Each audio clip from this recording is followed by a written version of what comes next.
l'horloge spirituelle.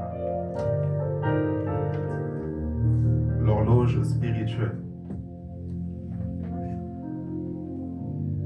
Est-ce que quelqu'un est prêt? Yes.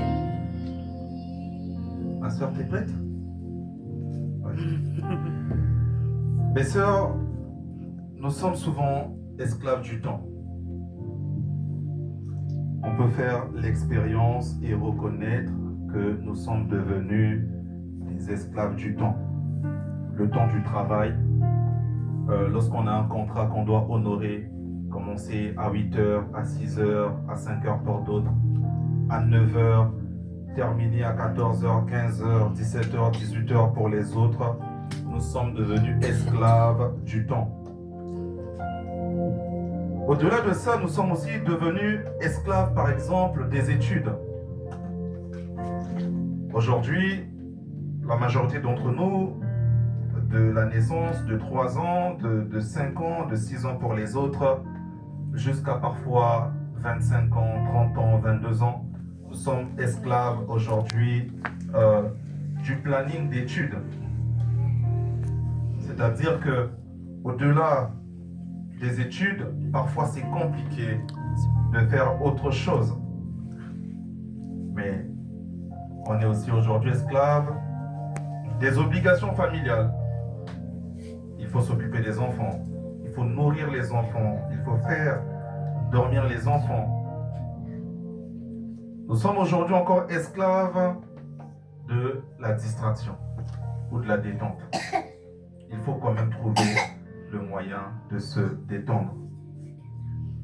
Pourquoi? Parce que notre corps nous impose parfois des limites. Parfois on n'arrive plus à réfléchir. On veut juste passer du temps, se détendre, renouveler notre énergie. Mais dans ce tumulte, n'oublions pas qu'il existe une autre horloge. Une autre horloge invisible mais très réelle.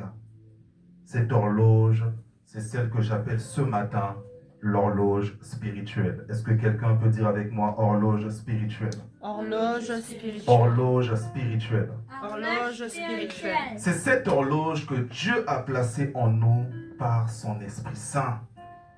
En réalité, il s'agit là de vivre au rythme de Dieu, de vivre au rythme de son esprit, de vivre sur le rythme de la volonté parfaite de notre Père qui est céleste. Cette horloge-là n'est pas réglée par l'homme, cette horloge-là est réglée par le Saint-Esprit. Dis encore avec moi, horloge spirituelle. Horloge spirituelle. Alors, qu'est-ce que l'horloge spirituelle?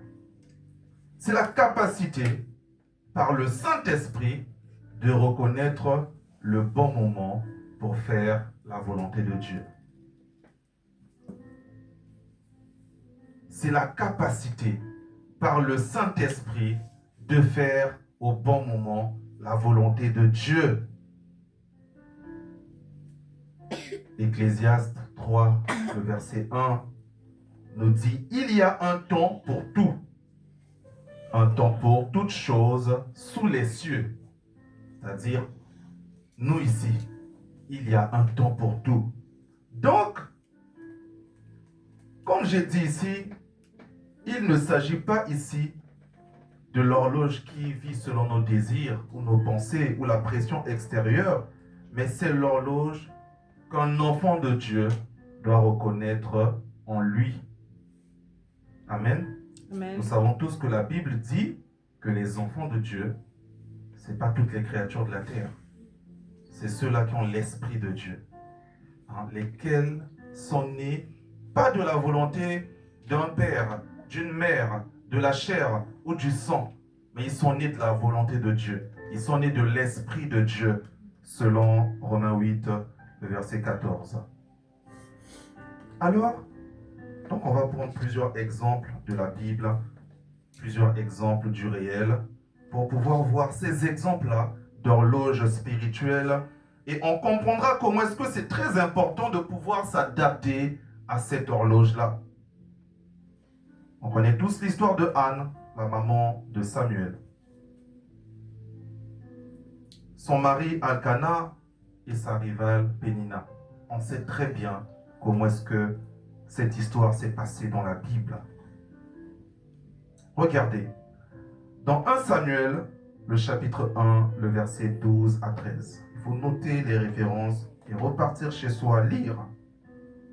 Ici, comme je dis, nous devons être des disciples de la parole. Et pour être disciple de la parole, il faut connaître la parole. Et au fur et à mesure que nous avançons, thème après thème, j'aimerais que tu grandisses et qu'à la fin, que tu ne sois pas comme tu étais au début. Donc, quand tu notes ces références, tu peux aller chez toi, relire. La parole nous dit dans 1 Samuel, le chapitre 1, le verset 12 à 13, on nous parle de Anne. On dit ceci: comme elle restait longtemps en prière devant l'Éternel, Élie, donc le serviteur de Dieu, observa la bouche de Anne. Au verset 13, on nous dit: Anne parlait dans son cœur et ne faisait remuer que ses lèvres. C'est-à-dire qu'on n'entendait pas ce qu'elle disait. On voyait juste quelqu'un qui était là en mode. On n'entendait rien.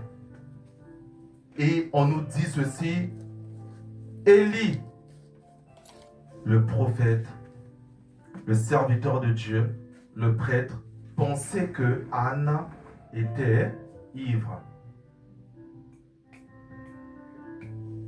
Mais regardez, quel est le contexte? On est dans un contexte de fête annuelle, là où tout le peuple venait offrir des sacrifices et partager un repas devant Dieu. C'était un moment de joie, c'était un moment où les gens dansaient. Mais Anne, au lieu de danser, Anne, au lieu de fêter avec tout le monde, Anne part au temple.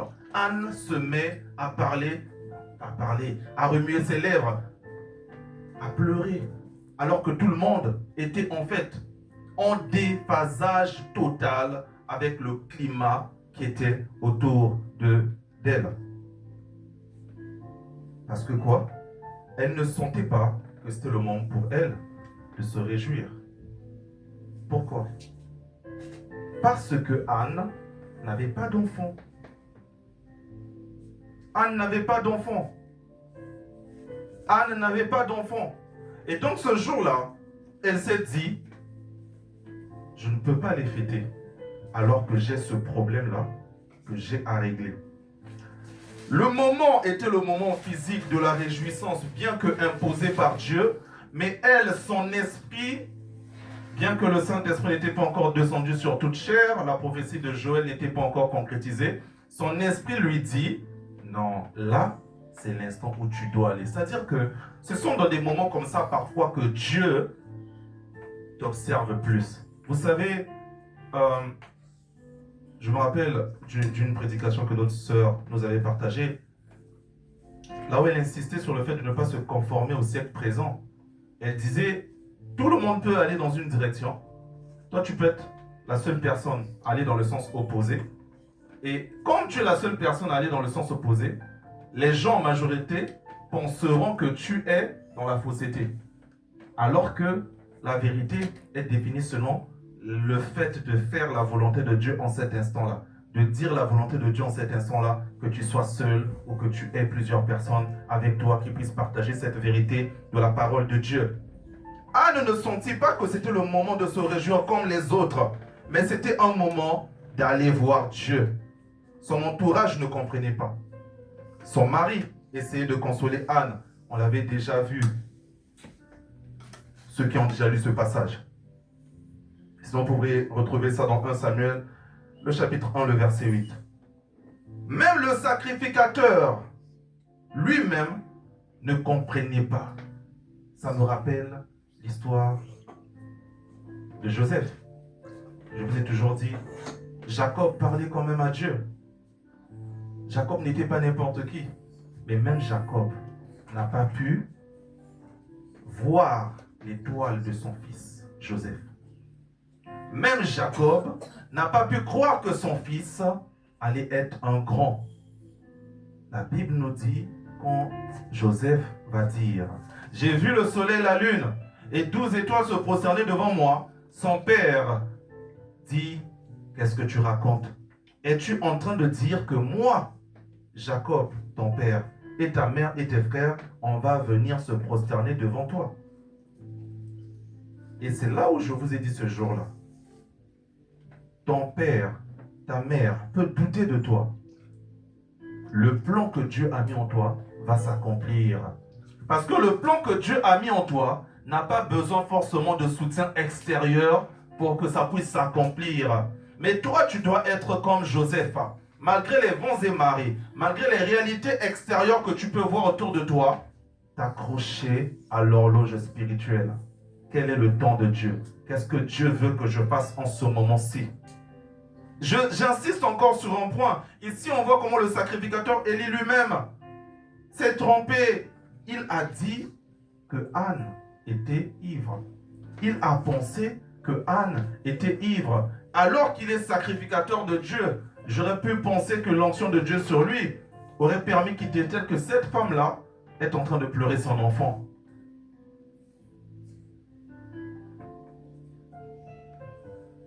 Mais Anne savait dans son cœur que c'était le moment fixé par Dieu pour sa délivrance, ou du moins que ce n'était pas le moment de fêter. Certaines fois, les gens pourront aller à la fête. Toi, tu dois rester chez toi. Amen.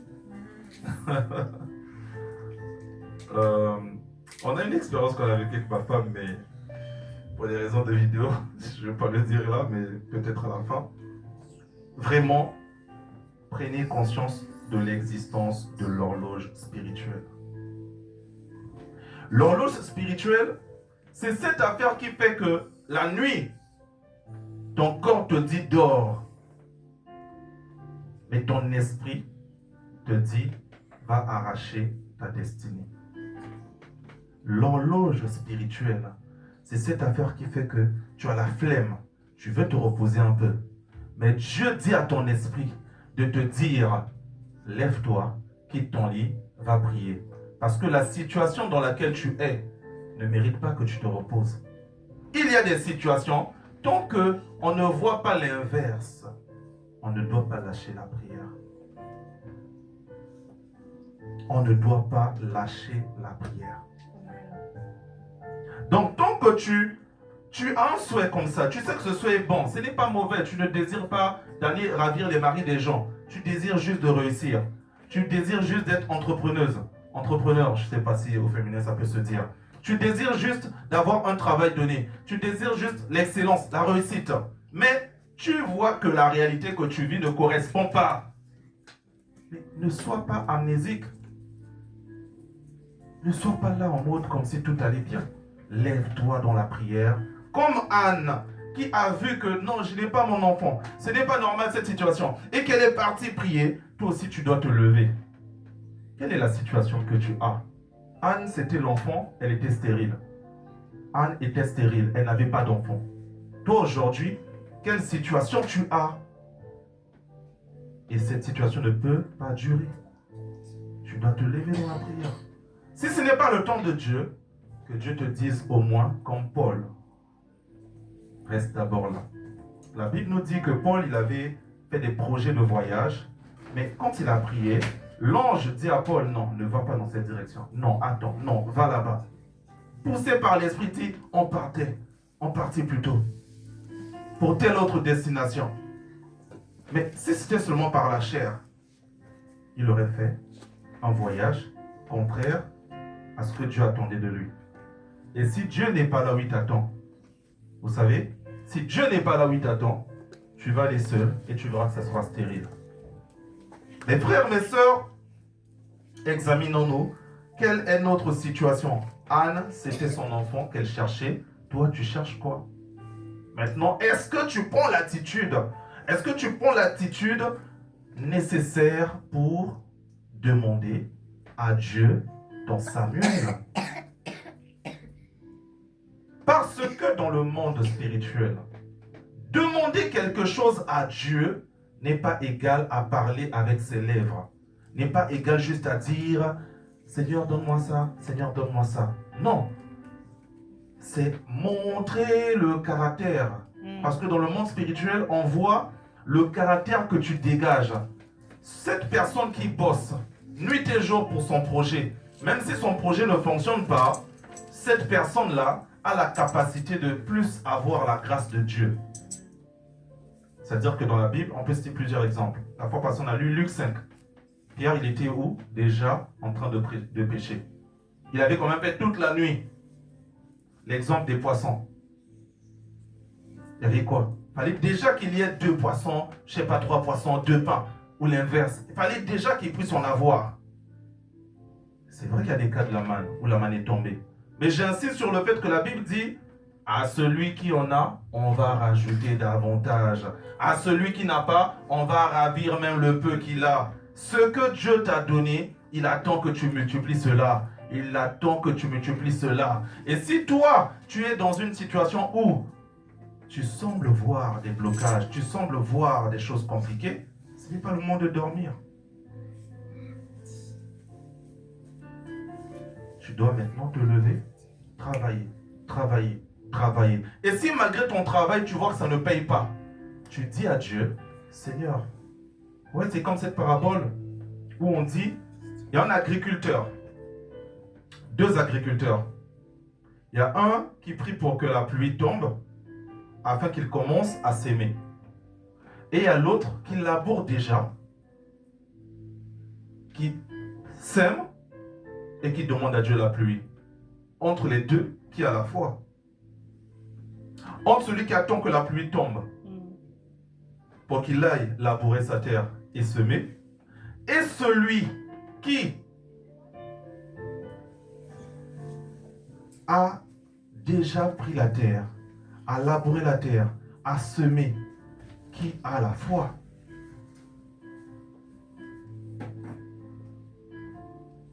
On remarquera que celui qui a la foi, c'est la personne qui a labouré.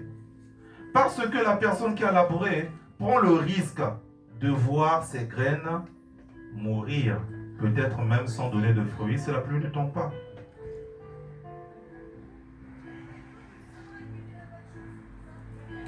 Église, vous êtes là?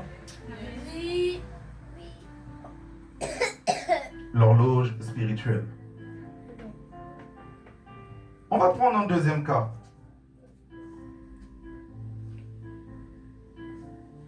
Après ce premier cas, là on vient de voir que l'horloge spirituelle peut nous mettre en décalage de l'ambiance générale.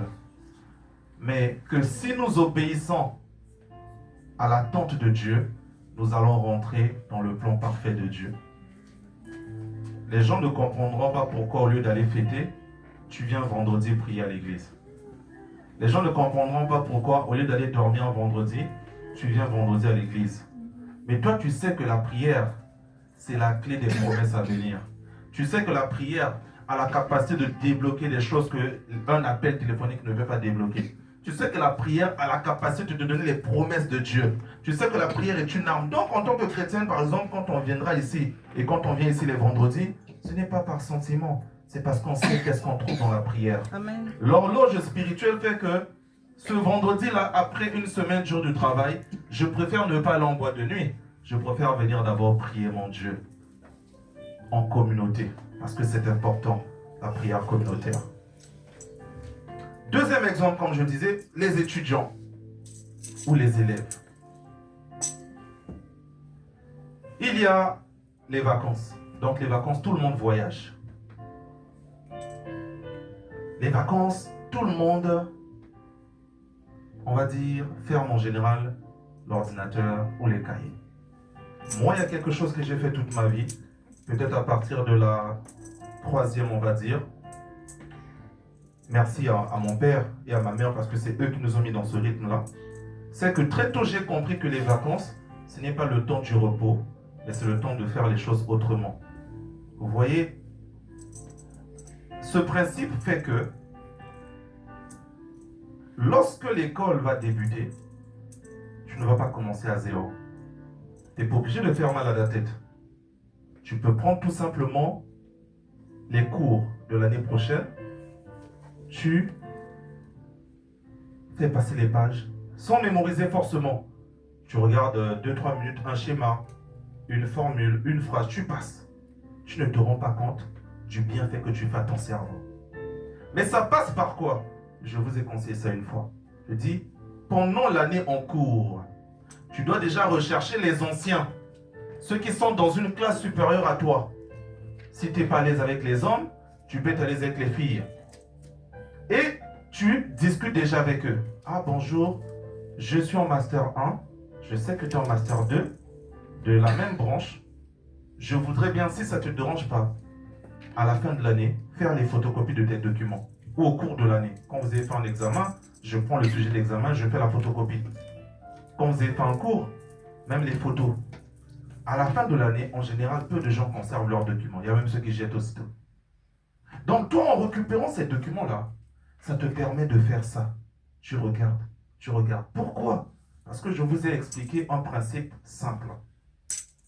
On sait que l'intelligence fonctionne avec la mémorisation. On sait que tu ne peux pas commencer à réfléchir sur quelque chose qui n'est pas dans ton cerveau, par exemple. Mais je vous ai dit ici, il y a une méthode qui est simple.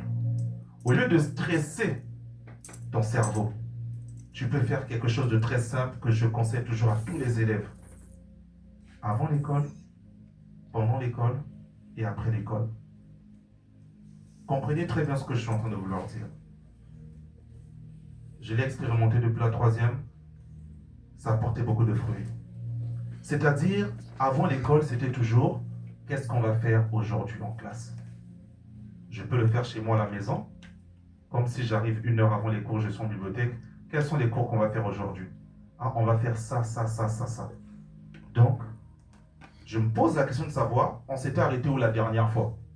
Ça te permet, quand le prof arrive, d'être connecté directement à la suite du cours. Pourquoi? Le prof, avant de vous enseigner, il fait la même chose lorsqu'il est dans la salle d'études. Il prépare ses plans, il prépare ses cours. Or, souvent, les élèves, quand le prof arrive, commencent. Parfois, tu es encore un peu perdu. Pourquoi cette méthode elle est importante? Cette méthode elle est importante parce qu'elle te permet justement de bien démarrer. Pendant les cours, je disais toujours, moi c'est quelque chose que j'ai appris peut-être à partir de la seconde. Je dis toujours pendant les cours, tu dois te considérer comme si Jésus était à ta droite.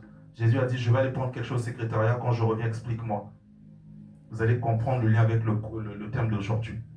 Donc ça veut dire, je suis focus, je suis bien. Je dois être à mesure d'expliquer chaque mot qui est dans mon cahier. C'est pour ça que je dis, il faut avoir un dictionnaire. Donc je tape le mot. Mais quand je parle de l'horloge spirituelle, c'est parce que Dieu veut, quand tu es dans quelque chose, que tu le fasses de manière excellente. Amen. Donc ça veut dire que quand les amis, souvent, vous voyez, avant que les cours commencent, les gens sont souvent debout devant les classes. Ils racontent quoi? Ce qu'ils ont vu à la télé, les buzz sur les réseaux sociaux. Comment veux-tu passer de ça et rentrer directement dans le cours et être réactif? Non. L'horloge va te faire comprendre que là, je suis venu pour réussir. Je ne suis pas venu pour faire le briefing des matchs. Je ne suis pas un journaliste, on ne me paye pas pour ça. On ne me paye pas pour faire les briefings de l'actualité. On peut se divertir de temps en temps, mais on ne doit pas se divertir tout le temps. La diversion n'est pas notre règle. L'horloge spirituelle va faire que quand les amis vont dire « Mais venez, le prof n'est pas là. Aujourd'hui, le prof ne vient pas. On sort, on va en face, on prend une five, et puis là-bas, on va aller prendre un peu de jus. » Toi, tu vas dire « Le prof n'est pas là. » Donc là, je fais le calcul. De 10h à 12h, le prof n'est pas là, plus la pause. Ça me fait 3 heures. Je vais à la bibliothèque. En fait, en résumé, c'est quoi? Je peux établir un principe scolaire comme quoi, tant que je n'ai pas maîtrisé mes cours, je n'ai pas le droit de me détendre. Je vous partage juste les quelque chose que nous avons fait. Mais je peux ramener encore le niveau plus haut. J'ai eu des amis que vous voyez parfois de temps en temps commenter sur nos pages Facebook, TikTok. Ils étaient excellents dans leur classe ou dans leurs universités. Le frère Mati qui est là, pareil. On n'était pas dans la même école. Qu'est-ce qu'on faisait? On s'échangeait les feuilles de devoir. Lui surtout, il partait rechercher les feuilles partout. Et quand je voyais le monsieur, quand on me l'a présenté pour la première fois par un ami à moi, Brel, j'ai dit, ah, ça se passe comment? Et à chaque fois qu'on était ensemble, il y avait toujours des histoires de je mets un exercice. Je mets un exercice. Mais ça, c'est pas facile. Avec le monde qui nous entourait, on avait des amis qui passaient beaucoup de temps dans la salle de jeu, beaucoup de temps, dès que le prof n'était pas, ils partaient jouer au foot. Mais quand tu veux la réussite, pas juste la réussite d'être admis, la réussite d'être premier de la classe, d'être premier de l'école, premier de la région. Il y a des choses que tu dois pouvoir mettre de côté. Tant que je n'ai pas maîtrisé mes cours, je n'ai pas le droit à me détendre. Tu te reposes pourquoi? Moi, je pense qu'on se repose parce que tu as travaillé tellement dur que tu es épuisé. Du coup, tu dois quand même te reposer un peu. Sauf qu'aujourd'hui, j'ai l'impression qu'il y a des gens qui peuvent se reposer beaucoup, alors même qu'ils n'ont pas beaucoup travaillé. Enfin, je ne parle pas du temps à rester sur un travail, mais du rendement, la productivité devant un travail. Amen. Donc ça veut dire face à ça, chers étudiants, l'horloge spirituelle doit me montrer le besoin vital pour ma réussite. Et quand je reviens en arrière, j'ai dit, il y a des attitudes qui sont des prières. Je vous dis souvent ici, les muets par exemple ne parlent pas. Comment Dieu fait pour exaucer ceux qui ne parlent pas? Je vous ai parlé ici des 9 cœurs des anges. Je vous ai dit, ils ont chacune d'eux une caractéristique. Ça veut dire que lorsque je suis en train de travailler dans l'excellence, dans le but de glorifier Dieu au travers de mon travail, les anges qui sont responsables de ça, à celui qui en a, on va rajouter davantage, viennent te booster. Faites l'expérience. Ne médite pas un verset biblique. Jamais tu auras 3-4 pensées sur ce verset biblique. Commence à méditer un verset biblique. Commence à t'intéresser à ce verset. Lundi, tu peux comprendre quelque chose. Dans 2 semaines, tu comprends encore une autre chose. Dans 3 semaines, c'est-à-dire plus tu médites, plus Dieu te montre les différentes facettes de cette vérité. Mais ça commence par où? Tu t'es d'abord intéressé à ça. Donc, pour revenir à ce que nous sommes en train de dire, par ton travail méthodique, la prière avant de lire, la prière quand j'ai fini de lire, je demande souvent à Dieu la réussite. Et je lui dis lui-même de trouver le moyen par lequel il va me ramener la réussite. Parce que Dieu est souverain. Il peut travailler ta mémoire, il peut travailler par un cours de circonstances. Juste ce que tu as lu à la veille de l'examen, c'est ça qui arrive. Ça, je témoigne que ça m'est arrivé plusieurs fois. Rêver les sujets d'examen, ça m'est arrivé plusieurs fois. C'est pour ça quand les gens vont dire que Dieu n'existe pas, je ne sais pas. Mais moi, il m'est déjà arrivé, tu dors la nuit, tu rêves comme ça un exercice, et puis le prof, il est en train de faire la solution, il est passé, parfois tu vois à la fin, c'est le 2 qu'il a encadré. Et toi, tu as dit, peu importe, je dois trouver 2. Et Dieu fait en sorte que l'examen arrive, tu travailles. Tu travailles. Et c'est le même exercice. Et tu donnes 2. Et tu as aussi l'exercice. Dieu existe. Mais je ne pense pas qu'un élève paresseux qui n'avait jamais travaillé, qui n'ait pas d'intimité avec Dieu, juste comme ça, et puis bon, par grâce, je donne, parce que nous interprétons aussi mal la notion de la grâce. On va avancer. L'autre exemple de l'horloge spirituelle, on va prendre le cas du prophète Élisée dans la Bible. Nous sommes dans le livre de 2 Rois. 2 Rois, le chapitre 3. 2 Rois, le chapitre 3, le verset 11, 13 et 15.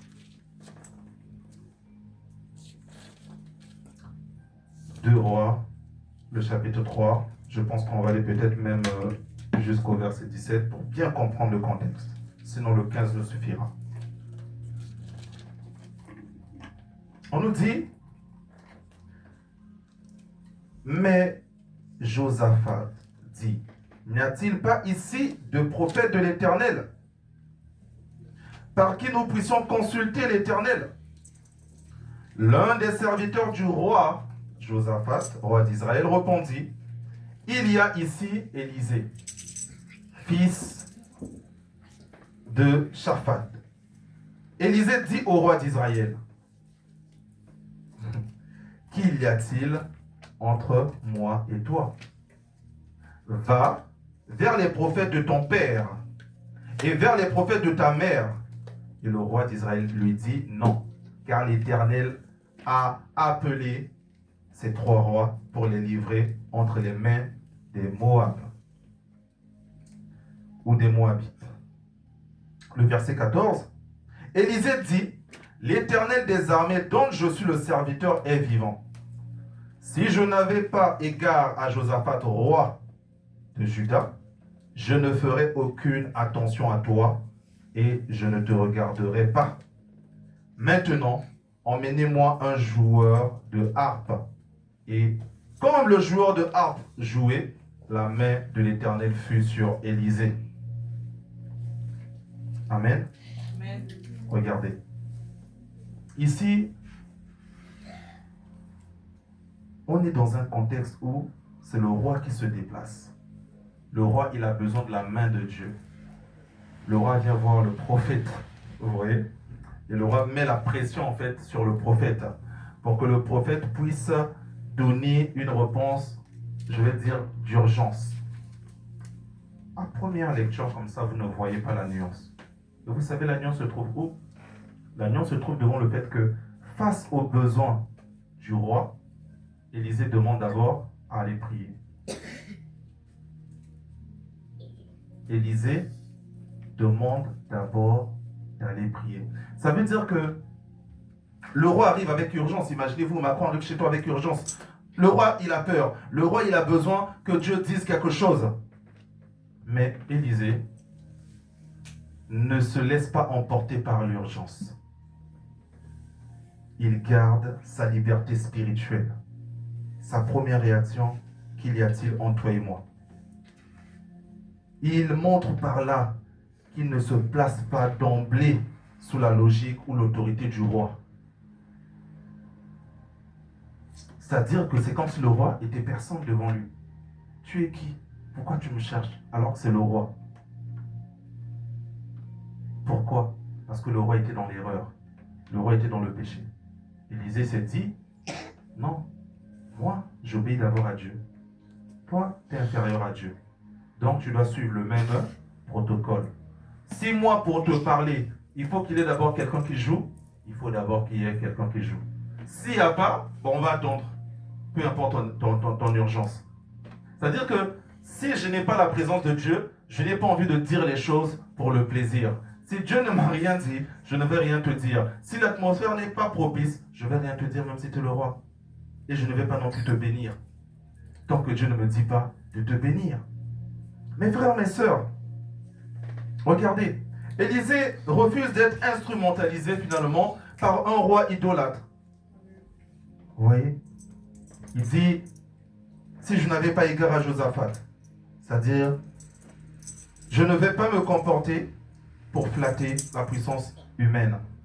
Il attend la voix de Dieu, le moment de Dieu, sans subir la pression des hommes. Il cherche, comme je l'ai dit, d'abord à rentrer dans la présence de Dieu. Donc c'est pour dire ceci, quand on te presse par un supérieur, par les urgences de la vie de tous les jours, attends d'abord ce que Dieu veut que tu fasses. Fais les choses bien. On peut avoir ces exemples tous les jours. C'est-à-dire, tu es là et ton responsable a envie de mentir. Ça arrive parfois. Ton responsable veut mentir à un client, sauf qu'il ne veut pas mentir. Donc il te passe le téléphone pour que tu montes. Ça arrive souvent. Tu es là, tu travailles. Il n'a pas bien fait son boulot.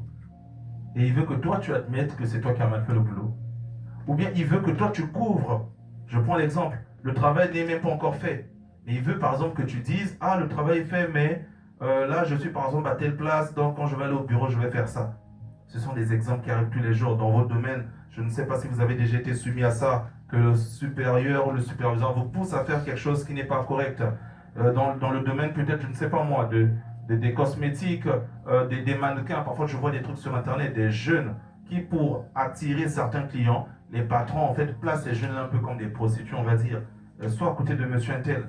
On ne te le dit pas ouvertement, mais l'esprit, l'idée, c'est un peu ça. Et en général, si ce monsieur te fait des avancées que tu as refusées, à la fin, on trouve parfois un moyen de rompre ton contrat. Et toi, face à ça, tu dois faire comme Élisée devant le roi Joram. C'est-à-dire que devant ce roi-là, Élisée n'a pas considéré son titre de roi, il s'est dit, tu es un pécheur, tu attends. Peut-être que je peux penser à ton père et faire autrement, mais face à toi, je ne reçois pas d'ordre. Face à toi, je ne subis aucune pression. Je ferai les choses dans le timing de Dieu. On va avancer encore rapidement. D'autres exemples. Jésus après son baptême. On l'a vu dans Luc 4. On l'a vu dans Matthieu 4. Jésus reçoit le Saint-Esprit. Pourtant, qu'est-ce que Jésus fait? Il va dans le désert.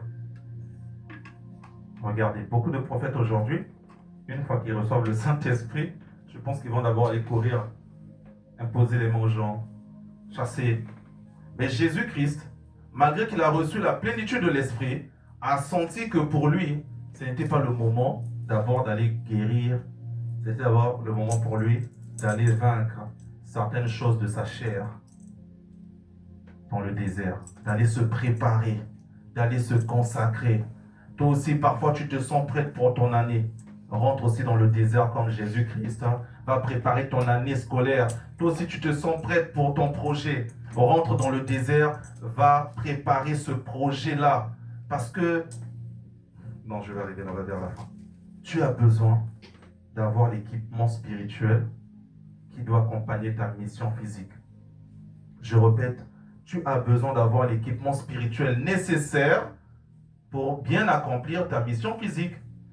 Donc, la question est, as-tu, actuellement que nous sommes en train de parler, l'équipement spirituel pour ta réussite de cette année? Quelles sont les armes spirituelles que tu dois avoir pour réussir? Les armes physiques, tu les as. Peut-être que tu as l'argent. Peut-être que tu as fait ton business plan. Peut-être que tu as lu tes cours ou tu es prête. Mais quelles sont les armes spirituelles que tu vas mettre en place? Que tu dois d'abord mettre même en place. Jésus n'a pas commencé son ministère après il est parti 40 jours dans le désert. Il a commencé d'abord 40 jours dans le désert avant d'aller faire ministère. Si tu ne l'as pas encore fait, ce n'est pas trop tard. Prends un temps de prière. Seigneur, le nouveau cycle commence. Je n'ai pas eu le temps de prier pour la rentrée. Je n'ai pas eu le temps de prier pour ce business. Je n'ai pas eu le temps. Regarde, on t'a donné un boulot, tu vas commencer un boulot.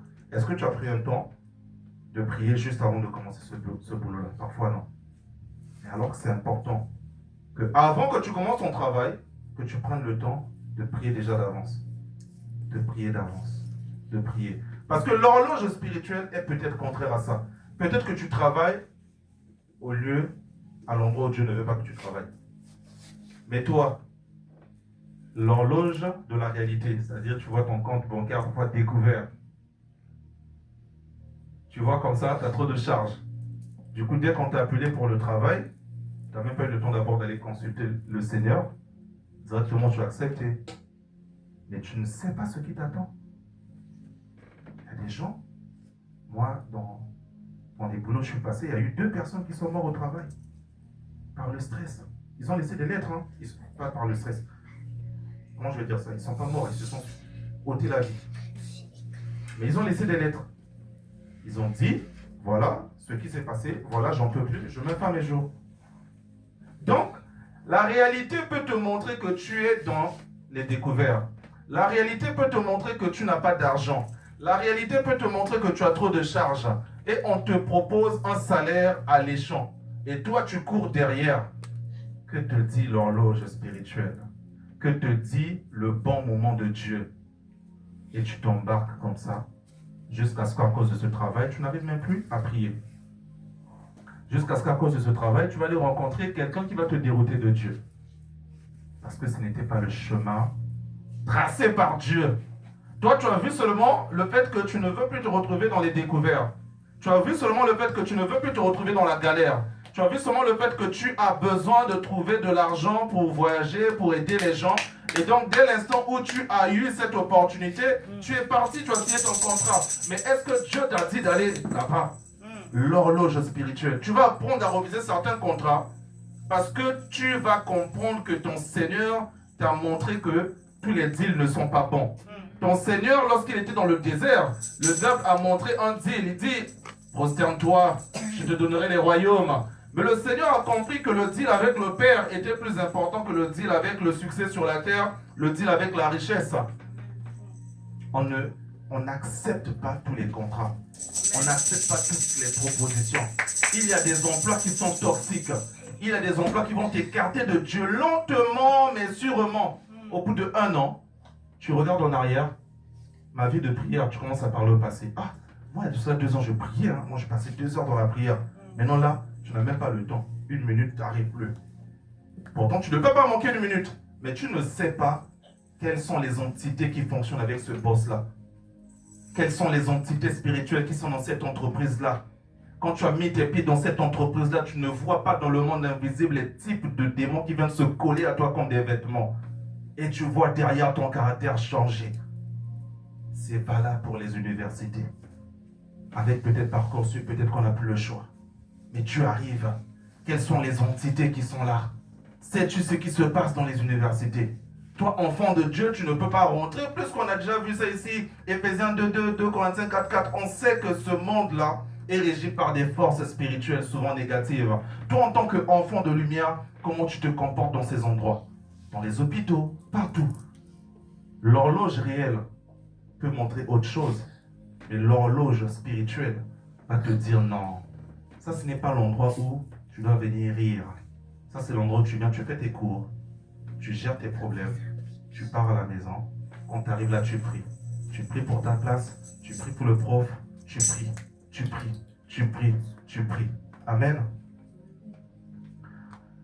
L'horloge spirituelle toujours. Jésus-Christ, après des journées chargées d'enseignement et de guérison, la Bible nous dit qu'il se retirait souvent seul pour prier la nuit, alors que la logique humaine aurait aimé qu'il aille dormir. Alors que la logique humaine aurait voulu qu'il aille dormir. Nous tous, après des journées chargées, on veut bien dormir. Mais pourtant, le Seigneur Jésus-Christ, la Bible nous dit dans Marc 1, le verset 35, c'est ce qu'il faisait. Daniel, pareil, face à la menace du roi, il y avait une condamnation qui était sur la tête des gens qui n'allaient pas obéir au décret du roi. Mais l'horloge spirituelle a fait comprendre à Daniel que là, ce n'est pas le moment d'avoir peur. Là, ce n'est pas le moment de suivre le roi. Là, ce n'est pas le moment d'obéir au roi. Là, ce n'est pas le moment d'avoir peur du décret du roi. L'horloge spirituelle a fait comprendre à Daniel que là, c'est le moment de prier. Et le résultat, on connaît le résultat. On a parlé de Paul et Silas la dernière fois, Acte 16. Paul pouvait être là avec Silas en train de pleurer. Paul pouvait être là avec Silas en train de se plaindre. Mais l'horloge spirituelle a fait comprendre à Paul et Silas qu'au milieu de la nuit, c'était le moment de louer. Et la Bible nous dit, pendant qu'ils étaient en train de louer, il y a eu un tremblement de terre dans la prison. Paul, l'apôtre, Silas, emprisonnés, parce qu'ils ont cassé le business de cette femme qui prophétisait avec l'esprit du serpent Python. Les gens se sont fâchés, leurs chefs se sont fâchés, on a emprisonné Paul et Silas dans une prison. Au milieu de la nuit, au lieu de dormir, au lieu de pleurer, au lieu de se plaindre, ils se sont levés et ils ont commencé à louer, à louer, à louer. Et la Bible nous dit, pendant qu'ils étaient en train de louer, qu'est-ce qui s'est passé?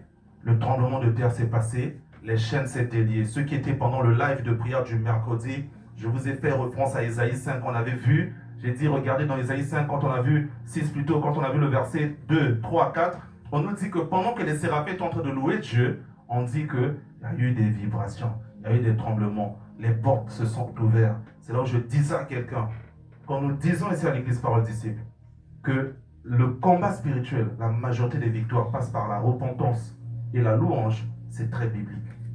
Il y a des problèmes quand tu ne vas pas commencer à dire au nom de Jésus part, au nom de Jésus part, mets-toi seulement à louer Dieu. Puisque Dieu est là où il y a la louange et l'adoration, si Dieu arrive, automatiquement ce problème part. Maintenant, les gens, au lieu de rechercher la présence de Dieu, les gens, je vais jeûner cette semaine. Je ne dis pas que le jeûne c'est mauvais. Moi-même, j'aime le jeûne, je fais beaucoup le jeûne. Mais le jeûne ne doit pas être pour ces choses-là. Le jeûne, ce n'est pas un copier-coller de partout. Parfois, tu peux aussi dire, le vendredi au samedi, je passe toute la nuit dans la louange.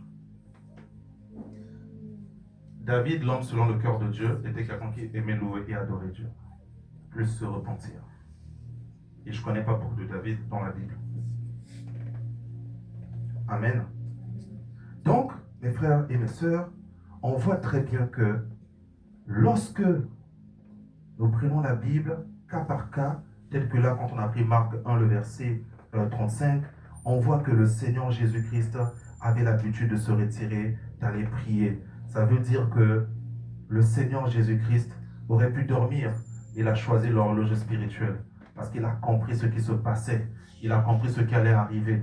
Et nous, c'est pareil. Parfois, devant un rendez-vous important que tu auras la veille, la nuit aussi, tu peux prier pour ce rendez-vous. Tu ne peux pas être comme un mouton, tu dors, et puis le matin, tu pars au rendez-vous. Bof, après, oh, ça n'a pas été. Non, tu n'as pas gagné. Il y a beaucoup de victoires qu'on vit dans la vraie vie. En fait, il y a beaucoup de victoires que tu vas vivre dans la journée lorsque tu as combattu d'abord la nuit. Parce que c'est ce que la Bible nous dit dans Éphésiens 6, le verset 12. Nous n'avons pas à lutter contre la chair et le sang, contre les gens qu'on voit en face de nous. On doit lutter contre les autorités, les dominations, les esprits méchants qui sont dans le monde invisible. Et lorsque la nuit, tu t'es levé, par exemple à 3 heures, à 2 heures, à 4 heures du matin, tu vas commencer à dire, Seigneur Jésus-Christ, voici ce que moi j'ai demain. Seigneur Jésus-Christ, je te confie mon rendez-vous de demain. Je te confie mon devoir de demain. Je te confie mon examen de demain. Il est 3 heures du matin. À cette heure-là, tu es en train de prier. Il y aura une différence dans la journée. Parce que sur le champ spirituel, tu as déjà gagné. Lorsque l'année commence, pourquoi nous faisons les prières du 31 tout comme ça? Parce que nous voulons confier à Dieu les 12 prochains mois. Pourquoi parfois j'insiste ici sur la prière de lundi? C'est pour toute la semaine. Pourquoi parfois de temps en temps on fait la prière du premier jour du mois? C'est pour tout le mois. Pourquoi parfois on prie avant de conduire? Tout à l'heure là, on a démarré de la maison. Seigneur, protège-nous pendant le chemin, épargne-nous des accidents. Pourquoi on le fait? C'est une manière d'anticiper les problèmes. Au lieu de réagir, nous sommes, comme dit cette expression-là, on dit qui veut la paix, prépare la guerre. Tu veux la paix? Tu veux la paix dans ton foyer? Prépare la guerre du foyer. Tu veux la paix dans les études? Prépare la guerre des études. C'est-à-dire que les pays comme la Russie, les États-Unis et tout, chaque année, ils ne font qu'inventer des armes. Pourtant, ils sont en guerre. Mais ça aide d'autres pays à avoir peur. Est-ce qu'on se comprend? Est-ce que tu peux encore dire avec moi horloge spirituelle? Horloge spirituelle. Donc on voit que le Seigneur, malgré la fatigue humaine, ne s'empêchait pas d'aller prier. Toi aussi, malgré ta fatigue, parfois tu ne dois pas t'empêcher d'aller prier. Tu restes parfois tard pour regarder les séries. Le problème n'est pas de dormir tard. Oui, ce pasteur-là, il veut qu'on puisse dormir tard pour prier. Je ne sais pas, ça c'est pas bien. Moi j'ai envie de dormir. Et quand je suis là, parfois le dimanche, je te dis, est-ce que tu as prié la nuit cette semaine? Pourtant, volontairement, vous restez tard parfois la nuit pour suivre certaines séries. Tant que la série n'est pas finie, je ne dors pas. Demain, tu avais cours, hein, mais tu as fini ta série à 2 heures. Mais le jour à l'église, on va dire, pour votre bien, on va commencer les prières de nuit. On va prendre 3 jours dans le mois. On va commencer à prier à 1 heure du matin. On va entendre ça sur TikTok. Les églises sectent, les églises abusent. Maintenant, là, ils veulent qu'on prie. Il y a un programme là qui commence à 1 heure. Le pasteur, il doit être un sorcier. Pourquoi seulement la nuit? Et puis, alors que vous-même, tous les jours, vous ne dormez pas à 20 heures. Tous les jours, vous ne dormez pas. Amen. L'autre chose, on est dans Jean le chapitre 4, le verset 6 à 7. Jésus avec la femme samaritaine. Jésus était fatigué du voyage. Il avait peut-être faim. Lorsque le décalage horaire spirituel aussi existe. C'est-à-dire, tu dois des heures de prière à Dieu. Et en général, ça peut causer physiquement la dépression. Physiquement, ça peut te causer la dépression. Notre esprit nous parle toujours. Tout à l'heure, j'ai oublié quelque chose à la maison. Donc ceux qui étaient dans la voiture, je veux sortir, j'étais bien, j'étais à l'aise. Juste au moment où je suis devant la porte, je sens que j'ai oublié quelque chose, mais je ne sais pas c'est quoi. Je dis, j'ai oublié quelque chose, mais je ne sais pas c'est quoi. Pressé par le temps, tout ça on rentre. 20 minutes ou 30 minutes après, je me souviens de la chose. Une chose importante. Ça veut dire quoi? Avec un peu plus de calme, peut-être que j'aurais pensé à ça. Heureusement, ce n'était pas un truc de nature à empêcher que ce culte ait lieu. Mais dans certains cas, il y a des gens qui sont sortis comme ça, tu arrives à l'aéroport, tu es déjà à l'heure de l'embarquement parce que tu es en retard, tu te rends compte que tu avais oublié le passeport à la maison. C'est la première chose que tu as mis de côté, hein, mais c'est la dernière chose sur laquelle tu t'es souvenu. C'est-à-dire tu l'as déposé sur le congélateur, tu l'as dit quand je vais sortir, je vais prendre ça. Justement là où tu as mis, c'est resté là.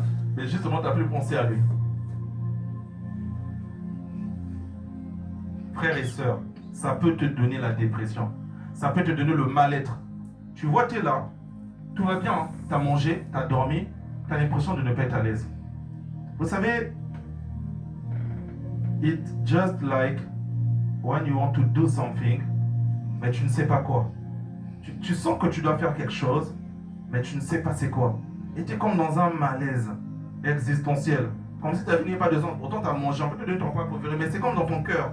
Tu sens comme si ça ne va pas. Si on te dit ça ne va pas, oui. Qu'est-ce qui ne va pas? Je ne sais pas. Mais je suis la majorité des cas. c'est quand ton décalage horaire entre ta réalité de vie et ton horloge spirituelle se creuse. De mort, tu laisses la prière sortir de ta vie.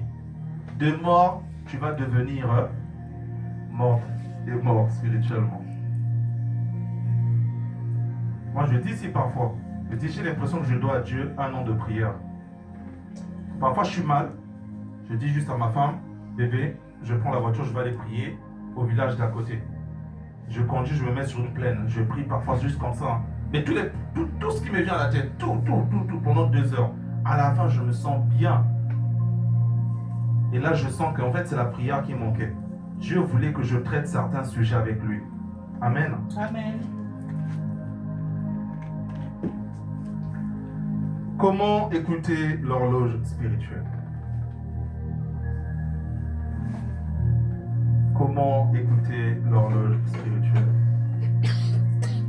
En réalité, si vous avez bien suivi, j'ai déjà donné toutes les réponses, mais je vais juste résumer cela pour que ça soit clair. La première chose, c'est ce que je viens de dire tout à l'heure, se retirer régulièrement pour prier.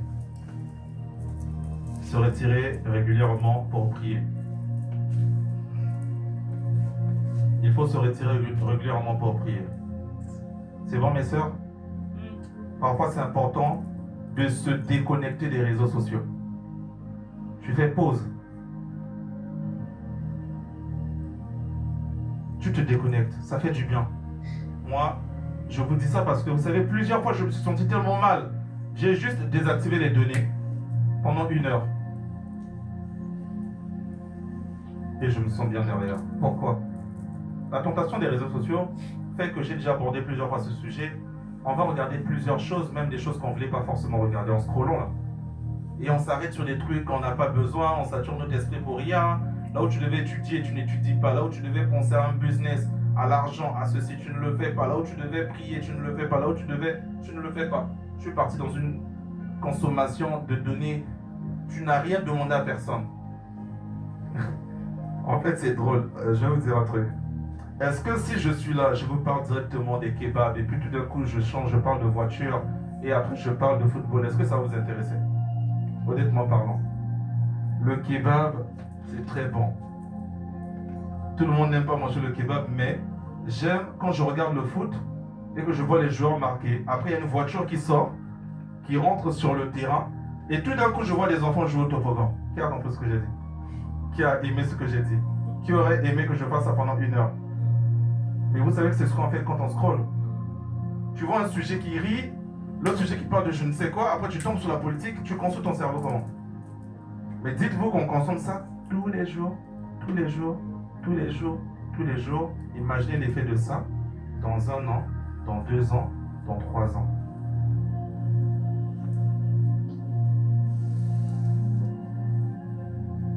Imaginez l'effet de ça. C'est ça en fait. C'est ça qu'on consomme à notre cerveau.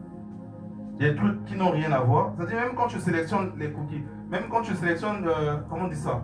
La préférence, je ne sais plus quoi là, pour qu'on te donne des trucs personnalisés. C'est faux. Moi, il y a des trucs parfois, c'est pas loin de ce que, par exemple, j'aime le foot, j'aime la boxe, on va me préparer, on va me proposer peut-être le kickboxing. C'est pas forcément la boxe que je préfère, mais l'algorithme estime que c'est proche.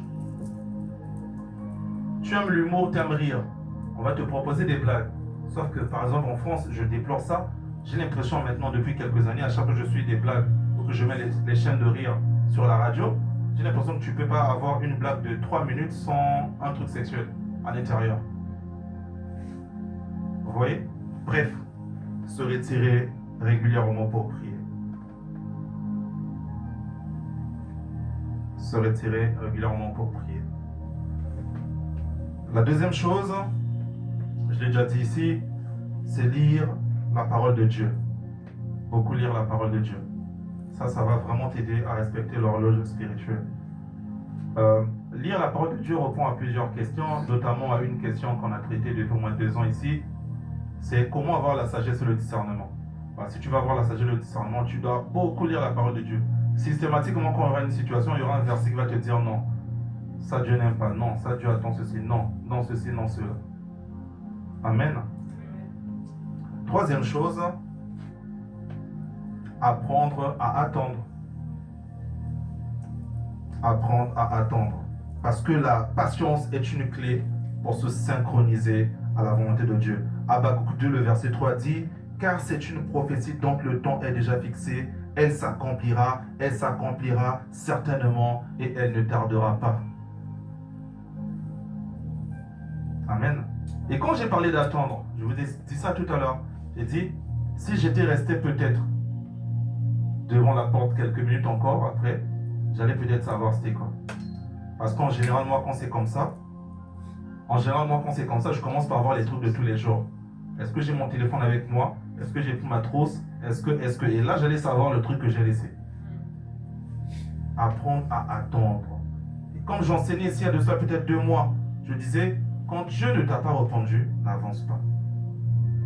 Stay sur place. Ne bouge pas. Reste là. Attends que le Seigneur parle. Dernière chose, je l'ai répété le long du culte, c'est obéir à l'esprit. Même quand elle va contre ta fatigue, ta flemme. Obéir à l'esprit.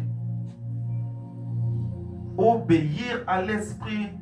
Tu dors, mais l'Esprit Saint t'a ouvert les yeux. Tu as vu un démon dans votre maison. Lève-toi et prie. Tu dors, mais l'Esprit Saint te met à conviction de ne pas aller à ce rendez-vous-là. Ne va pas. Amen. Et en conclusion, nous disons que Dieu a placé en nous une horloge spirituelle. Cette horloge spirituelle est alignée selon le plan parfait de Dieu. Si nous apprenons à écouter cette horloge, nous n'allons plus marcher en tâtonnant, nous n'allons plus marcher au hasard, mais nous allons marcher selon le plan de Dieu. Et le plan de Dieu est bon, le plan de Dieu est parfait, le plan de Dieu est rempli d'amour pour toi et moi, mon frère et ma sœur. Amen, amen, amen.